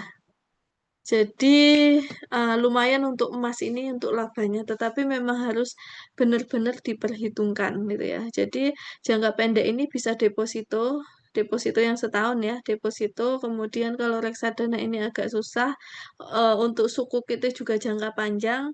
Tetapi kalau misalkan kayak mau beli sukuk gitu ya, kalau mau beli sukuk, sukuk itu obligasi Islami, obligasi Islam gitu ya, yang sesuai syariah itu namanya sukuk itu bisa beli, kemudian ketika butuh itu bisa dijual. Insya Allah sudah untung itu. Kalau untuk misalkan 1 tahun itu, ya. Jualnya mudah atau nggak mudah? Jualnya bisa langsung lewat bank syariah. Jadi belinya lewat bank syariah, kemudian jualnya juga lewat bank syariah. Tetapi masih belum bisa maksimal gitu ya. Kalau sukuk itu kan bunganya nggak bukan bunga ya, bagi hasilnya itu nggak besar dan itu setiap 6 bulan sekali untuk bagi hasilnya. Gitu. Jadi yang sementara yang paling aman dan sangat liquid untuk dijual itu adalah emas. Hmm. Meskipun jangka pendek, tapi juga fluktuasinya Mm-mm. lumayan. Kalau lihat fluktuasinya itu emasnya bukan emas perhiasan ya, emas yang batangan. Oh iya. Itu lebih lebih menguntungkan. Jadi kalau mau jual lumayan. Jadi kemarin dari 3 juta sampai eh 1 juta. Iya, 30% saya dalam 1 tahun kemarin. Iya, kalau deposit itu yang Deposito itu bagi hasilnya sedikit sekali. Jadi kalau tabungan ini di bawah 1%, deposito itu sekitar juga sama sih di bawah 1%. Cuman Hmm. posisikan uang aman ya, uang aman dan akan kembali plus bagi hasilnya gitu. Tetapi kalau nabung, kalau saya lebih suka menggunakan sistem wadiah atau titipan. Jadi untuk lebih berhati-hati karena memang niatnya ya udahlah saya titipkan ke bank sehingga juga tidak ada biaya administrasinya. Jadi saya tidak ini kalau untuk tabungan. Tapi kalau memang diniatkan untuk investasi ya deposito itu. Gitu. Nah, ini ada apa pertanyaan lanjutan. Mohon maaf Ustazah, deposit Mm, kadang kan 1-2 tahun atau lebih, lalu mendapat mm, bunga. Itu bagi hasil. Islam atau bagaimana? Itu apa Mbak tadi? Itu. Boleh atau enggak? Kan mendapatkan Oh, bunga boleh. 2 tahun. Kalau ketika itu di bank syariah namanya bagi hasil, bukan lagi bunga. Jadi sebenarnya bedanya apa sih bunga sama bagi hasil? Bedanya itu di akadnya. Gitu ya, dan peruntukan dananya. Kalau misalkan di deposito, misalkan bank-bank syariah gitu ya, itu memang diperuntukkan uang kita itu sudah dijamin diperuntukkan untuk sesuatu yang baik. Sehingga dari misalkan diputar untuk usaha atau apa atau dipinjamkan itu untuk sesuatu yang baik sehingga nanti kita akan dapat bagi hasil. Tetapi kalau di bank-bank yang tidak syariah, entah itu mau digunakan di perusahaan, entah itu alkohol atau apa itu bebas gitu ya. Jadi kita tidak tahu uang kita itu akan diputernya itu kemana gitu. Jadi ketika misalkan kayak deposito itu boleh yang di bank syariah, kemudian kenapa nanti ada bagi hasilnya, tapi kita lebih dapat jaminan bahwa uang kita itu diputar untuk sesuatu yang baik. Baik, insya Allah sudah jelas ya. Terima kasih Mbak Irul. Kita lanjut di Zoom. Bagaimana strategi yang efektif untuk mengendalikan pengeluaran sehari-hari atau bagaimana cara mengelola cicilan agar tidak memberatkan keuangan rumah tangga. Nah, ini mungkin lebih ke cicilannya ya Mbak Irul, karena sudah sedikit dibahas terkait pengendalian pengeluaran. Jadi cicilan itu walaupun dikit itu pasti berat. Kenapa? Karena kayak kita itu ada tagihan gitu ya. Untuk seseorang yang tidak biasa punya tagihan, punya cicilan itu kayak berat. Termasuk kayak arisan itu sesuatu yang berat gitu ya. Karena kayak sesuatu yang sifatnya nyicil gitu. Jadi kalau kita memiliki hutang, jangan sampai cicilan itu lebih dari 30% dari gaji kita. Ketika dia sudah lebih dari 30% itu sudah sangat berat gitu ya. Jadi tadi ya, jadi cicilan tidak boleh lebih dari 30%. Cicilan tadi hanya digunakan untuk sesuatu yang sifatnya produktif dan bukan konsumtif gitu. Contohnya apa gitu? Misalkan kayak untuk modal usaha bisa. Dan itu yang harus hati-hati ya, misalkan untuk modal usaha. Kita harus berpikir nih, kalau misalkan kita mau pinjem uang ke bank syariah gitu, ternyata kalau mau buka usaha butuh sekitar 20 juta gitu ya, misalkan. Kita harus melihat gitu, di bulan-bulan awal usaha itu biasanya tidak untung. Kalau bisa imbas itu alhamdulillah gitu. Jadi kita harus melihat apakah 20 juta ini per bulannya dengan bagi hasilnya itu laba dan bagi hasilnya itu imbang gitu ya. Kita baru boleh oh ya udahlah kita akan ngambil kalau kira-kira kita analisis oh nanti bisa kok labanya ini bisa melebihi bagi hasilnya. Oke, nggak apa-apa itu. Atau kita belikan kendaraan untuk kerja gitu. Kenapa? Oh, karena kalau tiap hari itu kita ngojek itu mahal atau kendaraannya sudah rusak atau apa gitu ya. Jadi memang untuk sesuatu yang produktif. Kenapa? Karena kalau sesuatu yang konsumtif itu tidak membawa ini apa istilahnya itu hanya habis tanpa produktivitas gitu ya. Jadi cicilan tidak boleh lebih dari 30%. Kemudian yang kedua, karena cicilan ini sifatnya hutang, itu harus kita prioritaskan. Sama halnya dengan menabung yang kita prioritaskan, cicilan itu juga harus kita prioritaskan gitu. Karena itu adalah hutang. Kemudian ketika kita ada cicilan gitu ya, kita masih bisa nabung nggak? Mungkin porsi nabungnya mungkin agak tetap bisa, tetapi mungkin lebih kurang. Yang saya lakukan adalah saya analisis dulu gitu. Kira-kira saya makan itu butuh berapa, biaya sekolah anak itu butuh berapa, transportasi itu butuh berapa. Kemudian karena punya anak kecil setiap minggu itu biasanya minta untuk ke taman atau apa gitu. Kira-kira buat beli minum dan lain-lain itu habis berapa itu sudah saya tahu gitu pengeluaran bulan depan itu kira-kira berapa itu memang harus dipikirkan gitu ya jadi dari situ nanti kita ini oh kira-kira dengan cicilan 30% ini kita masih bisa nggak sih nabung gitu dan jangan lupa semakin kita banyak cicilan jangan lupa untuk sedekahnya diperbanyak itu ya nanti Allah mudahkan untuk bisa melunasi segala cicilan kita gitu. Insyaallah itu. Amin. Ya, terima kasih Mbak Irul. Insya Allah sudah jelas ya tadi jawabannya. Kita beri kesempatan ke yang raise hand, ada Bu Yus. Monggo Bu Yus, kalau ada yang mau disampaikan secara langsung. Assalamualaikum warahmatullahi wabarakatuh. Waalaikumsalam warahmatullahi wabarakatuh. Wabarakatuh. Ini mau tanya masalah nabung ini ya Mbak Irul. Kan nabung, kalau di Indonesia ini, kalau nabung, misalkan kita nabung 1 juta, terus 1 bulan, 2 bulan kemudian kan nggak ngisi. Tapi bukannya malah uang kita itu, kalau tetap pun masih bersyukur, tapi malah uang kita itu ditarik sama bank. Terus gimana? Kita mau menabung gitu kalau di Indonesia. Kadang ngajarin anak-anak nabung itu ya resikonya di situ kalau nggak ngisi dalam beberapa bulan kemudian kok langsung ditarik sama mereka. Terus gimana ini solusinya untuk nabung buat anak-anak, kita ngajarin anak-anak nabung gitu Mbak Erin. Ya, terima kasih. Sedangkan di Indonesia terutama di desa-desa kan pertanian apa namanya hanya mengharapkan hasil pertanian dan hasil pertanian pun kan setahun sekali. Nah, terus mereka bisa nabungnya pas 1 tahun itu aja. Tapi kalau nabung dalam 1 tahun sekali, otomatis habis dong yang ini apa namanya uang yang kita tabung kemarin. Nah, soal kemarin itu pernah mengingatkan saudara gitu. Lah gimana mau taruh di bank, orang uangnya ditarik semua sama bank. Nah, ini gimana solusinya yang terbaik untuk anak-anak terutama khususnya yang petani gitu Mbak Irul.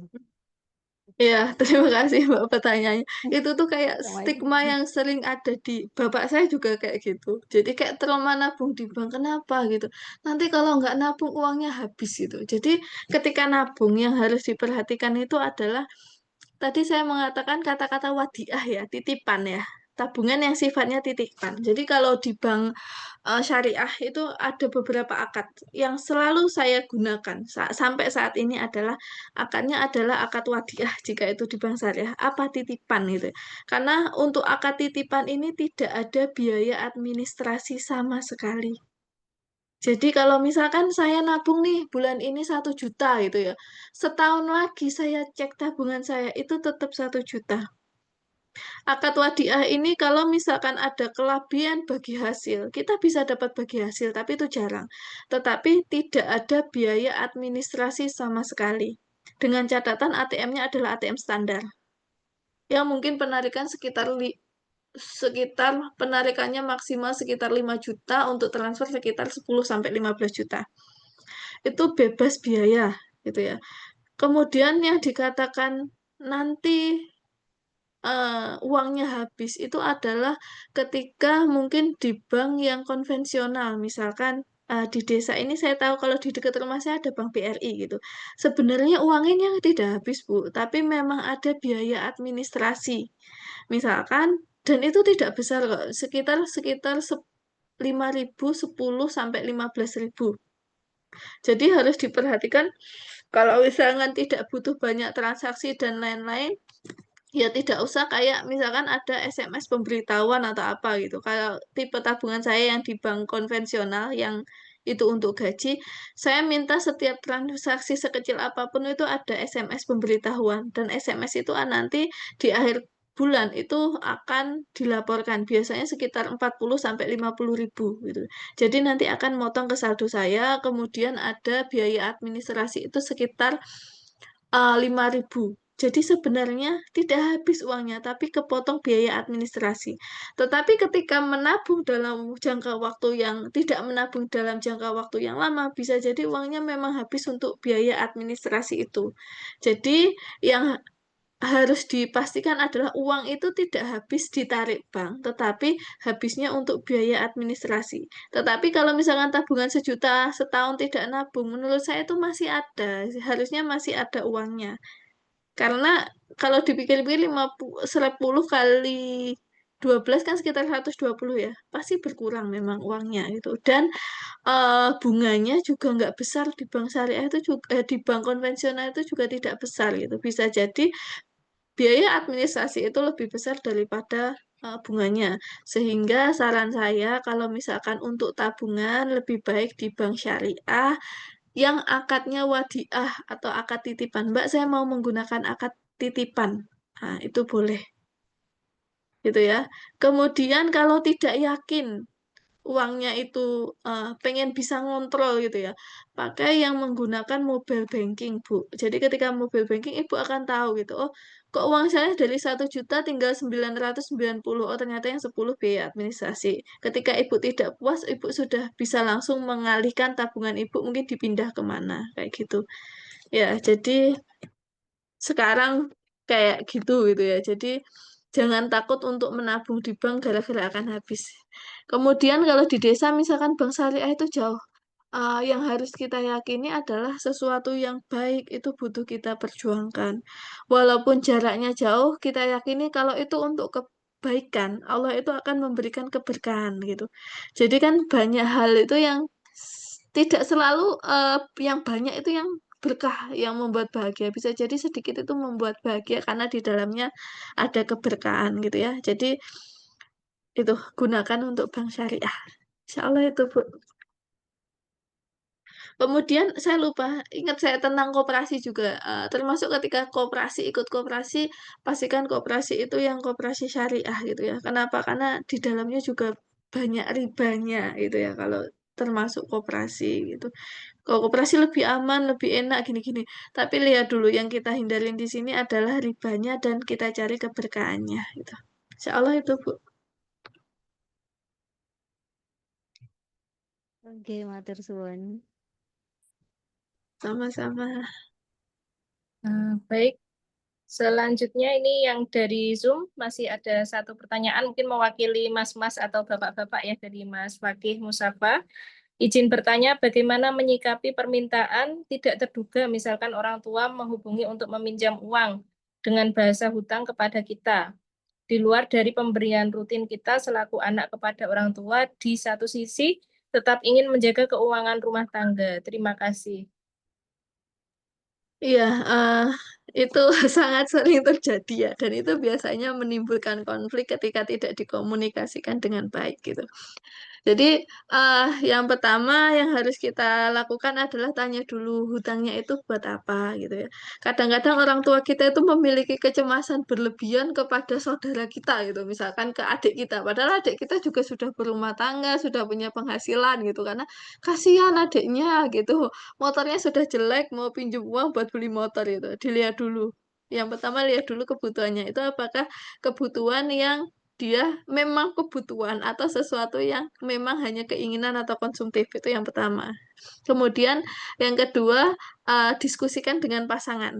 Jadi pasangan itu harus tahu gitu, oh, ini bapak mau pinjam uang segini buat beli ini, didiskusikan sama istri, apakah ada atau tidak uangnya. Kalau uangnya ada dan itu adalah kebutuhan, sebaiknya dipinjami. Kenapa gitu? Karena, orang tua ini kalau nggak minjam ke anaknya, minjam ke siapa? Karena hutang itu adalah bagian dari izzah atau harga diri ya. Ketika seseorang itu hutang, berarti dia sudah, kayak merendahkan dirinya gitu untuk meminjam gitu, karena butuh gitu. Kemudian yang ketiga, ketika tidak ada, kita meminjami sesuai dengan kemampuan kita. Lagi-lagi pasangan harus tahu. Dan yang selalu saya pegang sama suami saya itu ketika saya menikah gini, seorang istri itu dikatakan berhasil setelah menikah itu adalah ketika suaminya itu bisa lebih dekat dengan ibunya atau bapaknya. Jadi, ketika kita menikah gitu ya, kok membuat jarak antara keluarga ini lebih jauh, berarti ini ada sesuatu yang salah. Seperti apapun sifat orang tua kita, ya kita berusaha mendekatkan dia dengan keluarganya. Menikah itu bukan berarti menjauhkan orang tua dengan suami kita dengan orang tuanya, atau kita dengan orang tua kita, tapi kita adalah menyatukan dua keluarga gitu ya. Perempuan yang baik itu adalah yang dia bisa mendekatkan suami dengan ibunya bisa lebih dekat gitu ya. Gitu. Kemudian ya itu, jadi apapun butuh untuk dikomunikasikan. Insya Allah itu. Baik, baik. Terima kasih Mbak Irul atas jawabannya. Apakah ada pertanyaan lagi dari Mas Fakih atau Pak Fakih atau sudah jelas? Sepertinya sudah ya. Izin Mbak Irul, satu lagi mungkin dari line ini ada pertanyaan. Bagaimana tips menabung jika ada beberapa planning yang ingin dicapai? Apakah menabung untuk satu tujuan dahulu, lalu yang lainnya atau dibagi? Misalkan untuk tujuan A 5%, tujuan B 10%, dan sebagainya. Apa instrumen yang baik untuk menabung ini? Apakah uang cash atau yang lainnya? Kalau misalkan kalau sekarang itu ada kalau di mobile banking ya, insya Allah di bank apapun ada gitu ya. Jadi kita bisa auto debit dari rekening induk. Jadi kita bisa membagi nih dari rekening kita ini. Kalau misalkan rekening induk saya di BSI, saya bisa membagi untuk ke dua rekening. Satu untuk sekolah anak, yang satu untuk kebutuhan apa namanya istilahnya, kebutuhan saya butuh membeli sesuatu gitu yang menurut saya itu sangat penting gitu. Jadi otomatis akan kesedot. Jadi langsung ke dua rekening induk. Jadi kalau misalkan ditanya mana dulu gitu, bisa ke semuanya sekaligus. Tetapi ingat, yang kan ada yang jangka pendek dan yang jangka panjang ya, seperti yang saya tadi gitu ya. Misalkan saya butuh untuk membeli dua rekening Indo adalah satu membeli rumah, satu sekolah anak, dua-duanya penting gitu ya. Jadi otomatis dua-duanya tetap masuk gitu. Misalkan kayak 20% dari gaji, 10% ini 15% ini di rumah, 5% di sekolah anak. Kenapa sekolah anak lebih lebih sedikit. Yang pertama karena memang anak sudah ada asuransi anaknya. Kemudian yang kedua, ini apa, jangka waktunya anak untuk sekolah kuliah itu masih lama. Itu sehingga bisa alokasi untuk yang lebih penting dan lebih mendesak itu lebih besar. Jadi tidak harus satu dulu, nggak bisa sekaligus gitu. Karena kan kalau nunggu satu terpenuhi, ini kapan yang satunya ini nggak terisi-isi. Padahal sekolah anak itu butuh jangka panjang gitu. Misalkan saya pengen anak saya di kedokteran gitu. Kalau sekarang kedokteran aja masuknya sudah 150 juta, nanti 10 tahun lagi bisa jadi itu sudah berapa ratus juta gitu. Jadi itu yang memang dua-duanya bisa di ini. Instrumennya apa gitu? Kalau misalkan memiliki mobile banking bisa langsung di-spread di mobile bankingnya. Kalau enggak bisa langsung lewat ke ini apa namanya ke CS-nya bank langsung minta untuk displitkan. Kalau kalau kayak kemarin yang dulu ya saya belum intens di mobile banking itu langsung di auto debit dari beberapa tabungan. Boleh nggak lebih dari satu? Boleh. Boleh lebih dari satu dan ada masanya. Kalau yang kemarin kalau saya pengen beli sepeda motor cukup 1 tahun, 2 tahun gitu ya. Setelah 2 tahun otomatis akan dikembalikan ke rekening induk. Jadi ada berapa besarnya, berapa waktunya, kemudian nanti dikembalikan kemana gitu. Jadi yang dipotong tiap bulan selama 2 tahun itu akan dikembalikan ke rekening induknya gitu. Jadi bisa kita ambil setelah 2 tahun. Kemudian kalau pengen sesuatu itu yang misalkan jangka panjang dan itu jumlahnya besar daripada uang lebih baik dibelikan emas saja gitu ya karena lebih aman dan lebih liquid tuh lebih mudah untuk dijual gitu. Karena kalau uang seperti ini, uang 1 juta sekarang dengan 1 juta di setahun lagi itu nilainya beda. Bagaimana bisa beda? Kalau 1 juta sekarang mungkin saya bisa beli beras 100 kilo gitu. Bisa jadi 1 tahun kemudian uang 1 juta ini kok 100 kilo banyak banget ya. Oh ya, misalkan 100 kilo gitu ya. Kalau misalkan bulan depan itu tahun depan bisa jadi dengan uang 1 juta kita hanya bisa membeli beras 90 kilo gitu. Jadi nilai uang cash itu menurun. Kalau untuk sesuatu yang jangka panjang, lebih baik dibelikan yang nilainya stabil, misalkan dibelikan emas atau dilupakan ke sukuk atau deposito. Kenapa gitu? Karena sukuk itu kan ada bagi hasil, otomatis tiap bulan tiap 6 bulan dia akan ada tambahan. Itu Mbak Niswa, insya Allah. Baik, terima kasih Mbak Irul, sangat jelas tadi ya jawabannya dan juga detail ya. Insya Allah pertanyaannya sudah habis yang dari line maupun dari Zoom dan waktu juga sudah menunjukkan pukul 10.19, mungkin juga sudah waktunya untuk beristirahat gitu ya. Sekali lagi terima kasih kami ucapkan kepada Mbak Khairul Nikmah gitu. Saya sudah kebiasa manggil Mbak ya. Sebenarnya Bu Irul, ini Bu dosen. Terima kasih, Masya Allah ya, luar biasa sekali materinya dan juga diskusi yang luar biasa dari teman-teman. Sangat menarik sekali dan semoga bermanfaat untuk kita semua dan membuka mata kita semua ya bahwa pengelolaan dan perencanaan keuangan untuk rumah tangga itu sangat penting. Baik, kita tutup majelis kita hari ini dengan membaca hamdalah, alhamdulillahirabbil alamin. Istighfar astagfirullahaladzim, astagfirullahaladzim, astagfirullahaladzim. Dan kita sempurnakan dengan doa penutup majelis. Subhanakallahumma bihamdika, asyhadu an la ilaha illa anta, astaghfiruka wa atubu ilaik. Akhirul kalam, billahi taufiq wal hidayah. Wassalamualaikum warahmatullahi wabarakatuh. Saya izin live ya Mbak. Ya. Terima kasih semuanya.